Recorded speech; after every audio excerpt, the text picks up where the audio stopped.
ഒറ്റശിഖരം സീരിയലിലെ latest episode റിവ്യൂയിലേക്ക് എല്ലാ കൂട്ടുകാർക്കും സ്വാഗതം. അങ്ങനെ ചന്ദ്രമോഹൻ ആണെങ്കിൽ മുകുന്ദനെ വിളിച്ച് തുളസീധരന്റെ വാശിയെക്കുറിച്ചും അയാൾ ഒരു കാരണവശാലും കുഞ്ഞിനെ വീട്ടിലേക്ക് കൊണ്ടുപോകാൻ സമ്മതിക്കില്ല എന്ന കാര്യവും അറിയിക്കുകയാണ്. മുകുന്ദനാണെങ്കിൽ ആകെ വിഷമിക്കുന്നുണ്ട്. എന്നിട്ട് അയാൾ എന്തെങ്കിലും ഒരു പരിഹാരം കാണാൻ കഴിയുമോ എന്നോർത്ത് കൃഷ്ണയെയും പ്രതാപനെയും കാണാനായിട്ട് പോകുന്നു. ഈ സമയം കൃഷ്ണ പറയുന്നുണ്ട്, എനിക്ക് 2 കുഞ്ഞുങ്ങളുള്ളതിൻ്റെ അവരെ നോക്കിയിട്ട് പരിചയമുണ്ട്. പക്ഷേ ആരൊക്കെ എത്രയൊക്കെ നോക്കിയാലും സ്വന്തം അമ്മ നോക്കുന്നത് പോലെ ആകില്ല എന്ന് കൃഷ്ണ പറയുന്നു. അയാൾക്ക് ഒന്ന് സമ്മതിച്ചാൽ എന്താ, നമുക്കൊന്ന് ഭീഷണിപ്പെടുത്തി നോക്കിയാൽ അതൊന്നും നമ്മുടെ അന്തസ്സിന് ചേർന്ന പരിപാടിയല്ലെന്ന് മുകുന്ദൻ പറയുന്നുണ്ട്. പ്രതാപൻ പറയുകയാണ്, ഞാൻ ചെന്ന് സംസാരിച്ചാൽ ഒരുപക്ഷെ തുളസിയേട്ടൻ സമ്മതിച്ചേക്കുമെന്ന് പറയുമ്പോൾ പ്രതാപ ഇങ്ങനെ ബുദ്ധിയില്ലാതെ സംസാരിക്കല്ലേ. ഇനി അയാൾ നീ അറിയുമെന്ന് അറിഞ്ഞാൽ ഉറപ്പായിട്ടും മാനസികമായിട്ട് തകർന്നു പോകുമെന്ന് മുകുന്ദൻ പറയുകയാണ്. മറ്റെന്തെങ്കിലും വഴി കണ്ടുപിടിച്ചേ മതിയാവുള്ളൂ എന്ന് പറയുമ്പോൾ കൃഷ്ണ പറയുന്നുണ്ട്, എങ്കിൽ പിന്നെ നമുക്ക് ഓർഫനേജിൽ കൊണ്ടാക്കിയാലോ കുഞ്ഞിനെ. മുകുന്ദനാണെങ്കിൽ അത് കേട്ട് ആകെ ഷോക്കായി പോവാണ്. കൃഷ്ണേ, നീ എന്തൊക്കെയാണ് പറയുന്നത്? അല്ലേട്ടാ, ഓർഫനേജ് എന്ന് പറയുമ്പോൾ ഡൊണേഷനൊക്കെ കൊടുത്ത് ഒരുപാട് പേർ കുഞ്ഞുങ്ങളെ കൊണ്ടാക്കുന്നുണ്ട്. അതുപോലെ തൽക്കാലം നമുക്ക് പിടിച്ചു നല്ല മതിയോ. ഇത് കേട്ട് മുകുന്ദനാണെങ്കിൽ പറയുന്നുണ്ട്, ആരും ഒന്നും ചെയ്യേണ്ട, നോക്കട്ടെ, ഇത്രയും കഷ്ടപ്പെട്ട് എൻ്റെ കുഞ്ഞിനെ ഞാൻ ഈ ഭൂമിയിലേക്ക് എത്തിച്ചില്ലേ, ഇനി അതിനുവേണ്ടി എന്തെങ്കിലുമൊക്കെ ചെയ്യാൻ പറ്റുമോ എന്ന് നോക്കട്ടെ എന്ന് പറഞ്ഞ് മുകുന്ദനാണ് അവിടെ ആ സംസാരം നിർത്തുകയാണ്. പിന്നീട് പ്രീത മേഡവും തുളസിയും മീനാക്ഷിയെ കാണാനായിട്ട് വരുന്നുണ്ട്. ഈ സമയം പ്രസന്നയാണെങ്കിൽ വീട്ടിലേക്ക് പോകാനുള്ള ബാഗൊക്കെ തയ്യാറാക്കിക്കൊണ്ടിരിക്കുകയാണ്.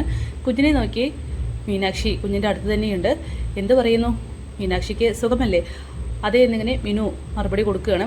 ഇന്ന് വീട്ടിലേക്ക് പോവില്ലെന്ന് ചോദിക്കുമ്പോൾ തുളസി പറയുന്നുണ്ട്, എൻ്റെ മോൾ മാത്രമേ വരുന്നുള്ളൂ, ഡോക്ടറെ വെറുതെ കളിക്കാൻ നിൽക്കരുത്, നിങ്ങൾ കൂടിയും അറിഞ്ഞിട്ടുള്ള പരിപാടിയാണല്ലോ ഇത്. നോക്ക്, കരാറ് പ്രകാരം കുഞ്ഞിനെ പ്രസവിച്ചോട്ടിനെ കൈമാറണമെന്നാണ്. അതെ, മാനസികവശം ചിന്തിച്ചാൽ ഒരിക്കലും തുളസിധരൻ ഇങ്ങനെയൊന്നും സംസാരിക്കില്ല എന്ന് പറയുമ്പോൾ അതെ, തുളസി ഇങ്ങനെ തന്നെയാണ്. നോക്ക്, ഡോക്ടറാണ് എല്ലാത്തിനും കാരണക്കാരി എന്ന് പറയുമ്പോൾ താൻ എന്തൊക്കെയാണ് പറയുന്നതെന്ന് പ്രീത ചോദിക്കുന്നുണ്ട്. ഡോക്ടറല്ലേ എൻ്റെ മോളെ കുത്തിവെച്ച് കുഞ്ഞുണ്ടാക്കിയത്? വെറുതെ ബഹളം വെക്കരുത്, ഇതൊരു ഹോസ്പിറ്റലാണ്.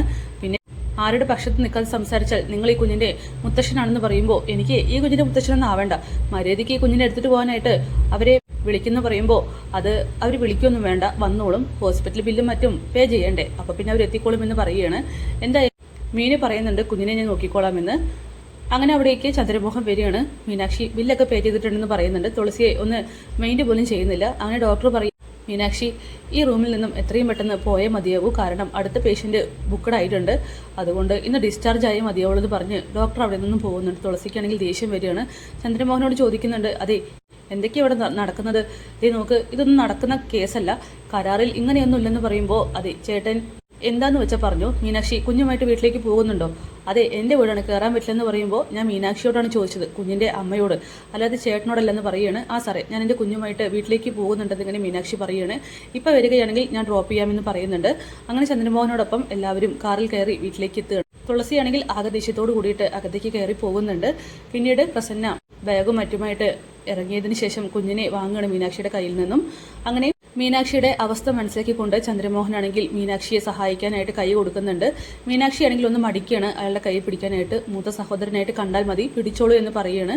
മീനാക്ഷിക്കാണെങ്കിൽ അത് കേൾക്കുമ്പോൾ ഒത്തിരി സന്തോഷമാവുന്നുണ്ട്. അങ്ങനെ മീനാക്ഷിയെ കാറിൻ്റെ സീറ്റിൽ നിന്നും എഴുന്നേൽപ്പിച്ചിട്ട് ചന്ദ്രമോഹൻ പറയുന്നുണ്ട് പതുക്കെ നടക്കാനായിട്ട്. പിന്നീട് മീനു ആണെങ്കിൽ സ്റ്റെപ്പ് കയറിയതിന് ശേഷം സാറ് വരുന്നില്ലേ എന്ന് ചോദിക്കുമ്പോൾ വേണ്ട, എന്നെ കടിച്ച് കീറി തിന്നാനുള്ള ദേഷ്യത്തിലാണ് തൻ്റെ അച്ഛനോട് നിൽക്കുന്നത്, ഞാൻ വന്നാൽ ശരിയാവില്ല, പിന്നെ ഞാൻ വിളിക്കുന്ന സമയത്ത് ഫോൺ എടുക്കണേ. ആ ശരി.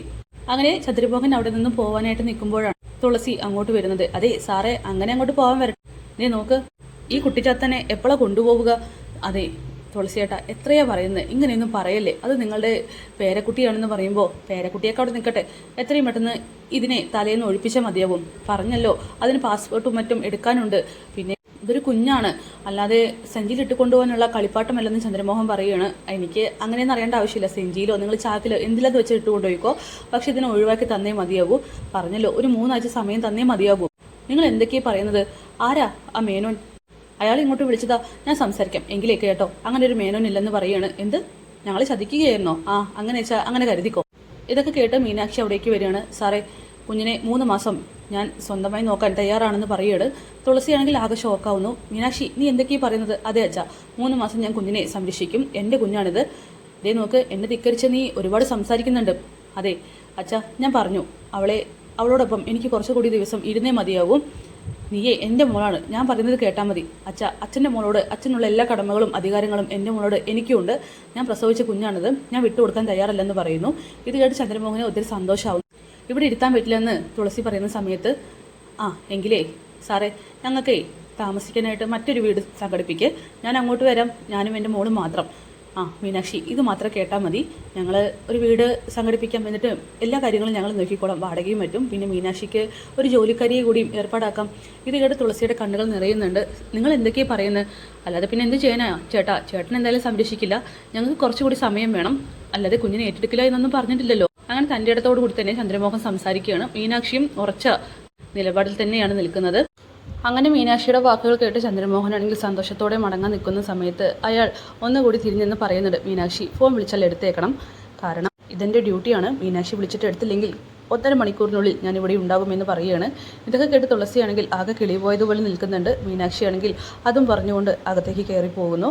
പിന്നീട് ചന്ദ്രമോഹനാണെങ്കിൽ ഇക്കാര്യങ്ങളൊക്കെ പറയാനായിട്ട് മുകുന്ദനെയും അങ്കിതയെയും കാണാനായിട്ട് അവരുടെ ഗസ്റ്റ് ഹൗസിലേക്ക് വരികയാണ്. ഈ സമയം മുകുന്ദനും അങ്കിതയും സന്തോഷത്തോട് കൂടിയിട്ട് സംസാരിച്ച് നടക്കുകയാണ്.